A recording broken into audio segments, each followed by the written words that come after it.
Uy! Uy! Oh, walang nakakalam nun. Ba't parang laging pabor sa'yo yung mga sagot ko?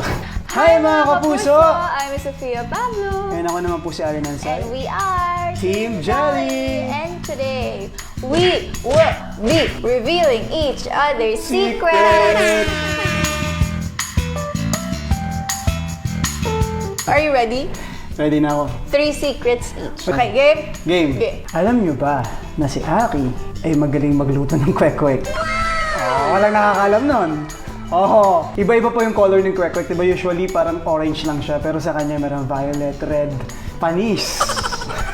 Alam niyo ba na si Aki ay mas conscious pa sa skin niya kaysa sa akin?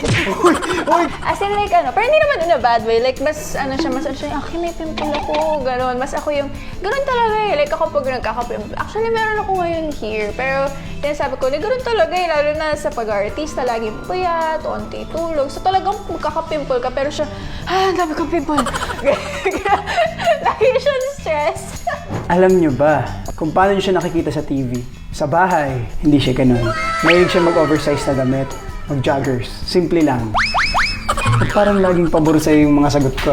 Alam niyo ba na si Aki ay super healthy living and ang taas ng discipline niya sa sarili niya. Like, kuwari, kahit nasa harap na niya yung burger, sabihin ko, Aki, ayun na. Sabihin niya, hindi talaga Aki. Which explains this, na ang bilis, alam niyo yun, daming nagugulit na ang bilis daw niya nagkaroon ng mga muscles. Super madisiplina. O, maganda yon. Maganda, maganda. Alam nyo ba na si Sophie mahilig mag-shopping sa online ng mga bags? Ng mga mamahaling bags.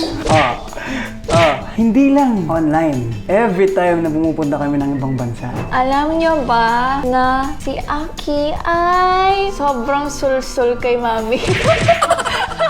Alam niyo yung kuwari, pinapagalitan na ako. Sasabihin niyo, kuya nga Mami. Ganun na! No, Mami. Pero sa akin, okay lang naman kasi at least binavalue niya yung mga gusto ni Mami for me. At least kinakompare niya si Mami. Kasi yung mga, alam niyo yung mga typical friends or mga special someone na ito tolerate yung wrong behavior mo. So okay lang din na sul-sul siya kay Mami.